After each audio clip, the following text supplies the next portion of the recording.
The Algerian independence movement refers to the war between the FLN, or the National Liberation Front, which is the Algerian Nationalist Party, and the French, which had colonial control of Algeria for over a century. This independence movement/war lasted from 1954 to 1962 and was one of the most important colonial uprisings of the 1900s. For about 130 years, the Algerians lived under and battled the injustice of French colonial rule, and Algeria becoming a free nation on July 5, 1962, marked the end of a colonial era and the beginning for a united country. A lot went down from the conflicts between the two sides, so here's what's important. Let's go back to the year 1830, the start of France's imperial conquest in Algeria.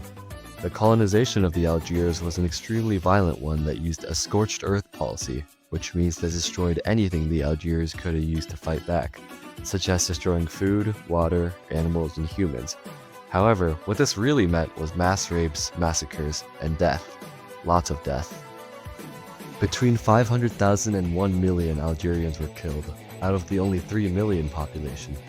This is important because it shows how inhumane and horrible the Algerians probably viewed the French already, and it's also one of many, many things the Algerians had to face. Algeria wasn't like any old colony. The Constitution of 1848 declared Algeria to become an integral part of France, legally classified as France and not a colony. This meant Algerians were stripped from any independence. People of European descent settling into the colony were known as the Pieds Noirs and viewed it as a second homeland. These settlers had higher status than the Algerians and enjoyed privileges and representation, while the Algerian Arab majority suffered restrictions, exploitations, and injustice. The only way for them to have equal rights with the French was to renounce their status as Muslims, and even though this rule was changed in 1947, anger and revolt had been brewing for far too long. Nationalism would only increase heading into the 20th century, and especially because of the world wars. The early to mid-1900s was a wave of anti-colonialism across the world.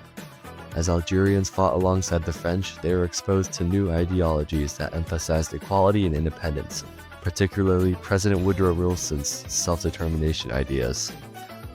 Throughout the 1920s, 30s, and 40s, several nationalist groups, factions, and movements were created and destroyed, and frustration was reaching its peak. The greatest example of this was the Sétif massacre. On May 8, 1945, thousands celebrated in the Algerian city Sétif after an Allied victory over Nazi Germany. However, the rally slowly turned into a demonstration for an independent Algeria. Soldiers and veterans that fought in World War II also felt they should be rewarded, or at least have their rights recognized. For the first time, green and white Algerian flags were being held up, which angered the French police.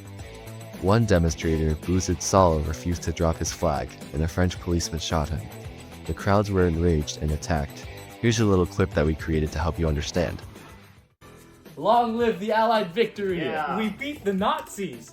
Long live independent Algeria. We want to be free now. Hey! Is that the new flag of the new country, Algeria? Hand it over now! No, I will not put down my flag. Well then, be it! Hey, that wasn't necessary. Charge! The police did exactly what you think they would. After the repression, as many as 45,000 died, according to Algerian officials. Described as crimes against humanity, this incident invoked nationalism and unity that would lead to war.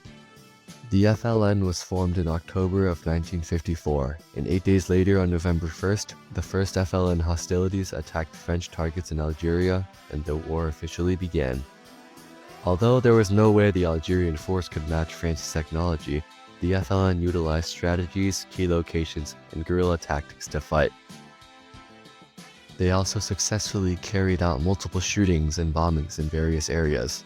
The French attempted to combat it by increasing their repression and atrocities, such as destroying over 8,000 villages and sending over 2 million Algerians to concentration camps.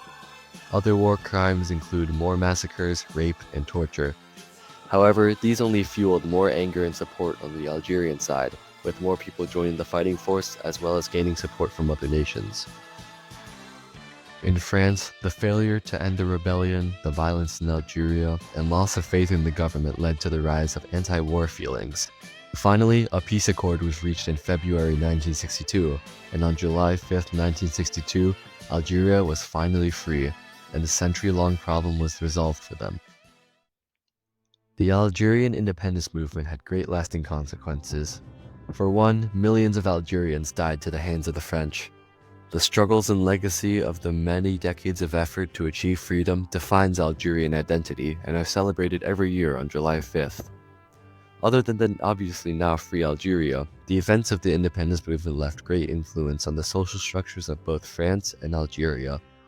Additionally, the FNL is still a political party in Algeria and holds the biggest portion of seats in the parliament.